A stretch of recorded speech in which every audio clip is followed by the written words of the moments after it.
Yeah, Mr. Chairman, thank you for convening today's markup. I look forward to a thoughtful and productive discussion today, particularly given that this is the first opportunity this committee, as a committee, has had to participate in the fiscal year 21 budget process. But turning to the legislation before us today, simply put, this is the wrong plan at the wrong time and for all the wrong reasons. It's the wrong plan because this bill will directly harm America's working class.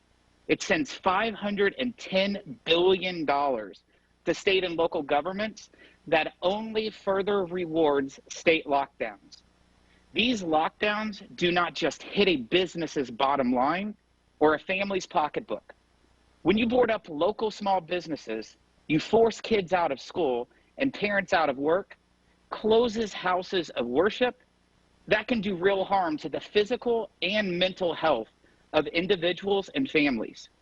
It is the wrong plan because this bill spends $471 billion on policies that will reduce employment and destroy jobs. There has been a lot of attention paid to the $15 Washington mandate in this bill and whether Democrats will shred the reconciliation process in order to force it through. That is certainly concerning, but also concerning is how this policy would destroy millions of jobs, at least 1.4 million, according to the Congressional Budget Office, and disproportionately harm low-wage workers, disabled workers, and less educated workers. It is the wrong plan because also packed into the $471 billion is an expansion of unemployment insurance to the point where more than half of Americans would earn more money from unemployment benefits than working. More Obamacare subsidies that CBO has said will lead to fewer hours worked. This bill would even establish a form of universal basic income, which will again lead to Americans working less.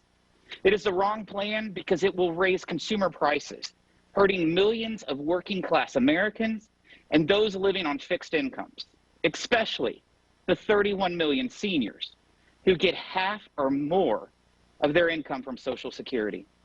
This bill will force those seniors to have to decide between necessities like food and heating their homes are the medicines that they need to stay healthy. This is the wrong plan for America's working class.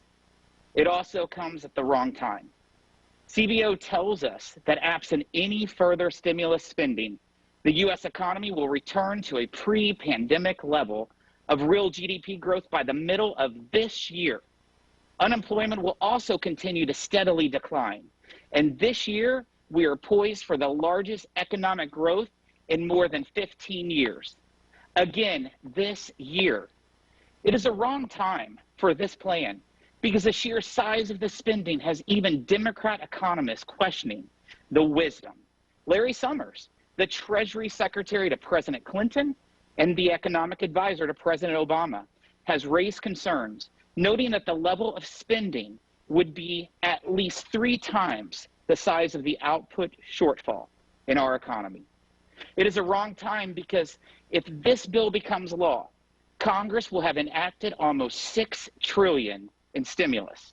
That is greater than the GDP of every nation on earth, except the US and China.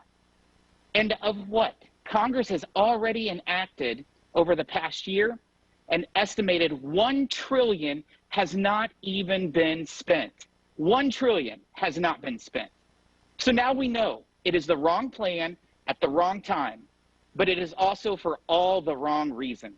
Let's be real.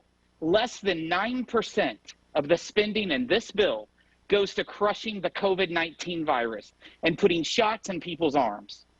The real reason for this bill is to send billions to bail out blue state governors and reward their harmful lockdown policies. Billions for policies that satisfy the president's political allies and their agenda. Even the billions they have put in here for schools, which they say are needed to reopen schools, less than 5% will be spent this fiscal year. So when do they plan to reopen schools? Mr. Chairman, this is the wrong plan at the wrong time for all the wrong reasons.